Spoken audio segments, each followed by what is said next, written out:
दोस्तों, घुमक्कड़ पहाड़ी के इस खास वीडियो में आपका स्वागत है और मैं हूं आपका दोस्त पंकज पंवार।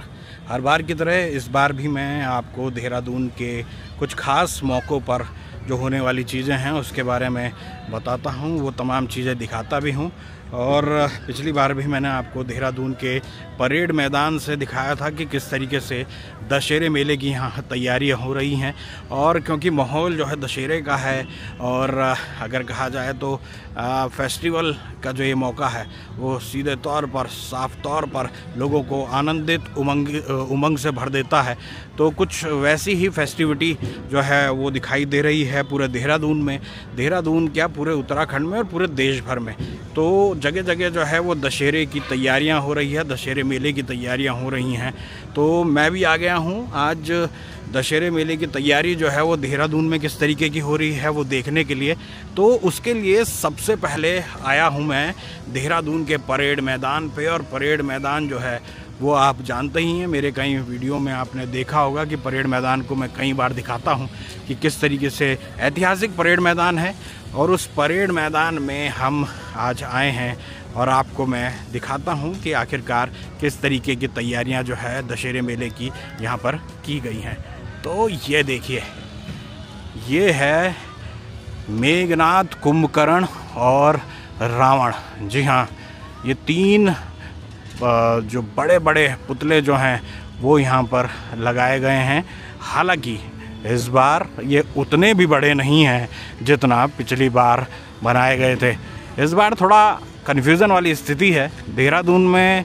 इस बार जो है बन्नू बिरादरी जो महत्वपूर्ण रूप से इस आयोजन को करती है वो इस बार बटी बटी सी है। उन्होंने वो अलग तौर पर अपना आयोजन कर रही है और अलग अलग लोग जो हैं वो कुछ लोग परेड के मैदान में कर रहे हैं, कुछ लोग बन्नू स्कूल में कर रहे हैं।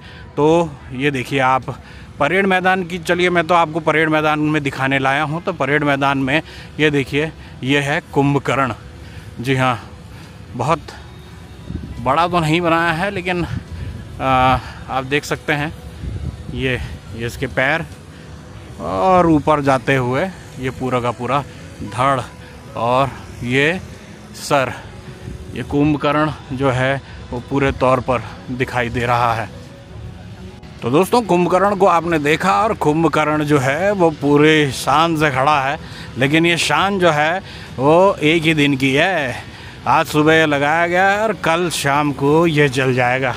जी हाँ, इसके अलावा आप देख सकते हैं, इसके अलावा उधर रावण का खुर्राट रूप तो आपने देखा ही होगा। लेकिन हर बार की तरह दशहरे में इस बार भी रावण पूरा सीना तान के खड़ा तो रहेगा। लेकिन जब वो सीना तान के खड़ा रहेगा, लेकिन राम के बाण से वो जिस तरीके से धराशायी होगा उसके बाद ही तालियां बजेगी। जी हाँ, तमाम जो दशहरे से जुड़े हुए लोग हैं, जो दशहरे की मान्यता को मानते हैं, वो तमाम लोग यहाँ पर आएंगे। देहरादून में वैसे भी जैसे मैंने आपको बताया कि बन्नू बिरादरी इस बार अलग अलग कार्यक्रम कर रही है। कुछ बन्नू स्कूल में कर रही है तो कुछ जो है वो बन्नू यानी परेड ग्राउंड में कर रही है। लेकिन मेन रूप से अगर लोग आते हैं तो वो परेड मैदान में आते हैं, तो ज़्यादातर भीड़ जो है वो यहीं पर दिखाई देगी। आज शुक्रवार है और शनिवार के दिन आप यहाँ पर रावण दहन का जो कार्यक्रम है वो देखेंगे। देखिए 10 सर जो है रावण के बनाए गए हैं और पिछली बार लगभग 125 फीट का जो है वो रावण, 27 फीट का रावण बनाया गया था। लेकिन इस बार बहुत अच्छा तो नहीं है, लेकिन ठीक है। तलवार और तमाम चीज़ें लगाई गई हैं। ब्लास्टिंग की जो तमाम चीज़ें जो हैं वो अंदर फिट कर दी गई हैं। और इसी के बाद इसको यहाँ ये देखिए खड़ा कर दिया गया है। ये तार निकली हुई हैं और ये तमाम चीज़ें जो हैं, ये पैर हैं रावण के और ऊपर तक आप देख सकते हैं तलवार के साथ साथ ढाल भी बनाई हुई है। ऊपर मुकुट भी बनाया गया है, कुंडल भी साफ तौर पर दिखाई दे रहा है। तो अब चलते हैं बेटे मेघनाथ के पास। तो वैसे भी कहते हैं दशहरे में पहले लंका जलती है, उसके बाद मेघनाथ का वध होता है। तो उसी तरीके से मेघनाथ का, जैसे आपने सुना होगा, मेघनाथ का तो अपना ही जलवा था पूरी, उसको इंद्रजीत भी कहा जाता है। गजब ही टेरर था। और जिस तरीके से लक्ष्मण और इंद्रजीत और या फिर कहा जाए मेघनाथ की जो लड़ाई हुई थी, उसमें तो काफ़ी हद तक भारी पड़े थे इंद्रजीत या फिर मेघनाथ रावण पर, अगर कहा जाए तो लक्ष्मण पर। लेकिन कुल मिलाकर देखा जाए बहुत मजबूत कैरेक्टर माना जाता है पूरी उसका, अगर कहा जाए तो रामायण का। और अगर कहा जाए तो जिस तरीके से मेघनाथ की बात करें तो मेघनाथ अपने आप में उसने, क्योंकि इंद्र को जीत लिया था, उसके बाद से तो टेरर जो था देवताओं में पूरा बना हुआ था इनके नाम का। लेकिन फिर और आपको याद होगा जब मेघनाथ का ही बाण लगा था, तब लक्ष्मण मूर्छित हो गए थे, तब जाके हनुमान जी संजीवनी बूटी जो है वो लेके आए थे। तो ये वही है। लेकिन भले ही आज बड़े ही चौड़े सीने के साथ खड़ा हो, लेकिन दशहरे के मेले के दिन तो इस पे भी बाण लगता ही लगता है और उसका भी इसी तरीके से दहन किया जाता है। और ये देखिए, ये बनी है सोने की लंका। सोने की लंका जो है वो बनाई तो गई है, लेकिन इसको तो हनुमान जी ही जला देते हैं। तो हनुमान जी भी इस बार भी इस सोने की लंका को जलाएंगे। अभी प्रिपरेशन हो रही है।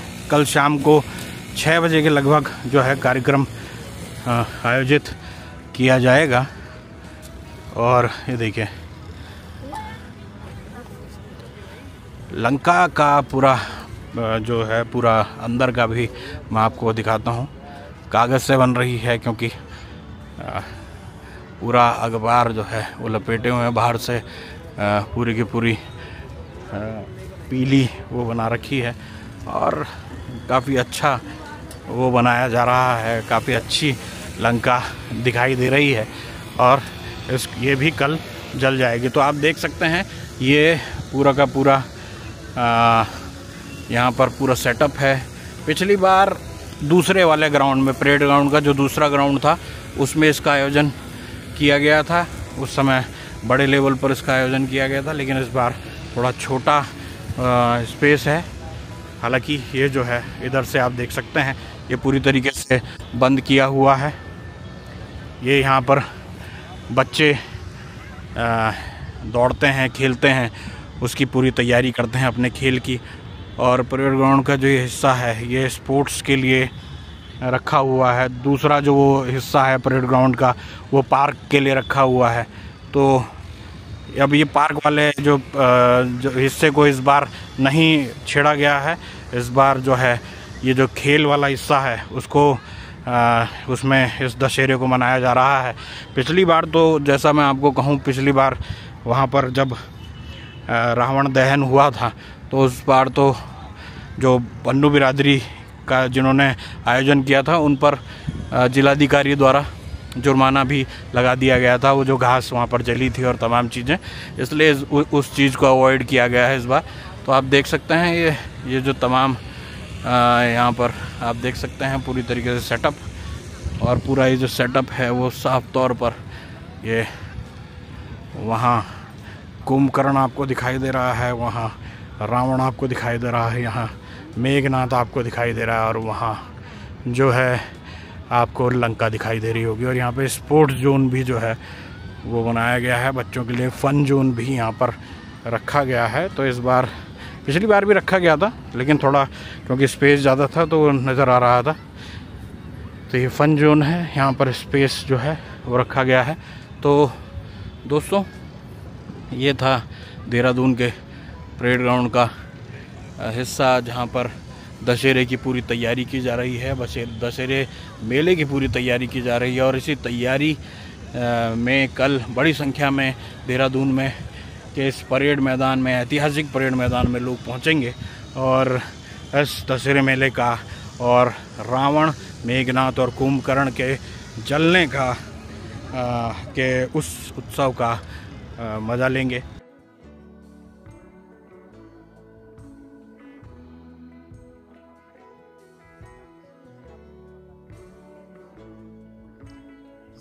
दशहरा महोत्सव है, पूरे हर्षोल्लास के साथ ये मनाया जाएगा।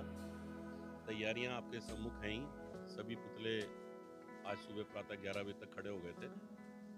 कल शाम को 5:30 बजे लंका दहन रहेगी और 6:05 पर रावण दहन होगा। माननीय मुख्यमंत्री इसमें मुख्य अतिथि के तौर पे रहेंगे और देहरादून के सभी सम्मानित विधायक और हमारे बिरादरी के सभी प्रमुख लोग इस कार्यक्रम में सहभागिता करेंगे। आम जनमानस के सहयोग से हर्षोल्लास के साथ हम इस पर्व को मनाएंगे।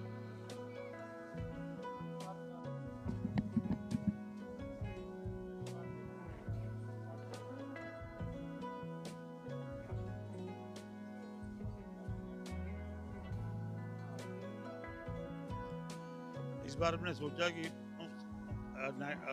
47 के बाद 77 साल हो गए बन्नू बिरादरी को यहाँ दशहरा का आयोजन करते हुए। हमने कहा इस बार कोई ऐतिहासिक करें, हट के करें और इस दशहरा का नाम हमने दिया आपका दशहरा हमारा दशहरा। जब VIP की कुर्सियां तो लगी हैं लेकिन कोई पास नहीं है, कोई भी आदमी व्यक्ति जो आएगा बैठ जाएगा वो हमारा VIP है, ऐसा कभी नहीं हुआ। दूसरी बात यह है कि हमने जो पहली बार जो VIP का, हमारा कोई VIP से विरोध नहीं है, हम जाते हैं, लेकिन जब VIP आते हैं तो सारा टेंशन उन पर चला जाता है। हम चाहते हैं जो एक आदमी दशहरे पर्व को अच्छा मनाने आता है वो एंजॉय करे और इस चक्कर में ना पड़े कि VIP की स्पीचेस सुन रहा है। तो इसको देखते हुए हमने अपने स्कूल के बच्चों से 2 स्किट तैयार करी जो पहली बार इतिहास में हो रहा है कि जब जिस टाइम वो स्पीचेस का टाइम होता है उस टाइम स्पीचेस ना होके हमारे बच्चे 2 स्किट कर रहे हैं, एक रामायण पे कर रहे हैं, एक महाभारत पे कर रहे हैं। तो वो स्किट होगी और उसके बाद लंका दहन होगा, उसके बाद रावण दहन होगा। तो इस एक कल्चर VIP कल्चर से हट के हमें कुछ नया जनता पब्लिक के लिए करना चाह रहे हैं। जिस तरीके से मैंने आपको परेड ग्राउंड में होने वाले दशहरे मेले की झलक दिखाई, तो अब मैं आ चुका हूँ बन्नू स्कूल में, जहाँ पर बन्नू बिरादरी का दूसरा कार्यक्रम हो रहा है। जैसे मैंने आपको बताया कि इससे पहले भी जो परेड ग्राउंड में कार्यक्रम हो रहा है वो भी बन्नू बिरादरी का कार्यक्रम है, लेकिन इस बार बन्नू बिरादरी थोड़ी बटी सी है। और कहीं ना कहीं अब जो आयोजन है वो एक बन्नू स्कूल में हो रहा है और एक परेड ग्राउंड में हो रहा है देहरादून में, तो उन दोनों को ही कवर करने में आया हूँ। तो ये इस बार जो है आप देखेंगे ये पूरी तरीके से तैयारी जो है वो की जा रही है और ये जो तमाम रामायण से जुड़े हुए जो पात्र हैं वो यहाँ पर साफ तौर पर दिखाई दे रहे हैं। और ये एक सांस्कृतिक कार्यक्रम भी इस बार यहाँ पर होता हुआ नज़र आएगा। ये आप देख सकते हैं, ये साधु और साध्वी जो है दिखाए जा रहे हैं, लेकिन ये असल में जो राम है और सीता हैं। और ये सारे जो बच्चे हैं ये बन्नू स्कूल के बच्चे हैं।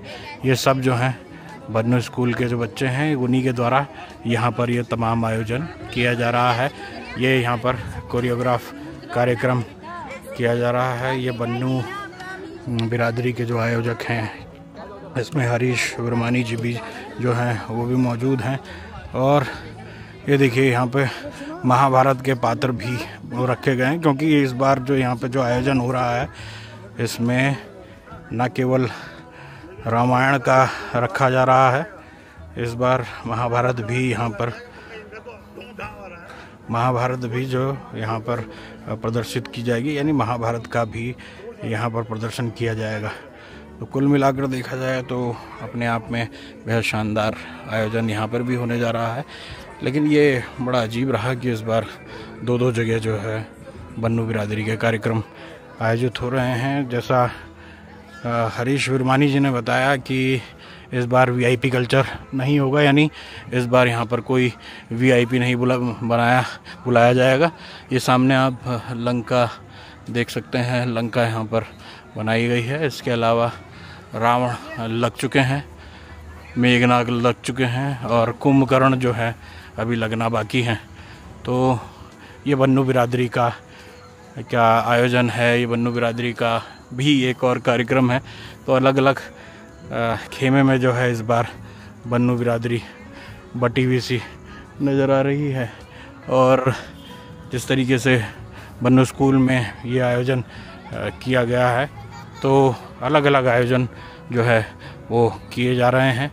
तो जैसा मैंने आपको बताया कि यहाँ पे सांस्कृतिक कार्यक्रम भी आयोजित हो रहा है, सांस्कृतिक कार्यक्रम यहाँ आयोजित होगा।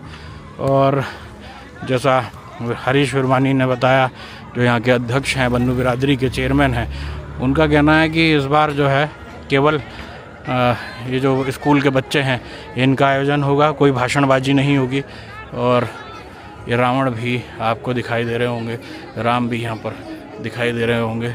तो ये तमाम जो हैं वो इस तरीके के आयोजन जो हैं लगातार हो रहे हैं। और मैंने आपको दोनों रंग दिखाए हैं, दोनों जगह के रावण और जो मेले की तैयारियां जो हैं वो दिखाई हैं। तो यानी इस बार देहरादून में बन्नू बिरादरी जो है वो दो आयोजन कर रही है। 2 आयोजन जो है उनके द्वारा किए जा रहे हैं, एक बन्नू स्कूल में और एक परेड ग्राउंड में। अब जिसको जहाँ जाना है वो वहाँ जाए, लेकिन कुल मिलाकर अगर देखा जाए तो तैयारियाँ पूरी हैं सबकी। तो दोस्तों, मैंने आपको दोनों जगह का आयोजन दिखा दिए हैं। तो आप जिसमें जाना चाहें उसमें जाइए, क्योंकि असल में शामिल तो आपको दशहरे मेले के आयोजन में होना है और इस जो धार्मिक परंपरा है उसको मनाना है। तो मनाइए उसी को, धार्मिक जो परंपरा है उसको मनाइए। और इस दशहरे मेले की जो तमाम अगर कहा जाए तो धार्मिक मान्यताएं हैं उसको रखते हुए अपने आप को इस पर्व में सम्मिलित करने का मौका पाइए। तो मिलते हैं किसी और वीडियो में, तब तक के लिए नमस्कार।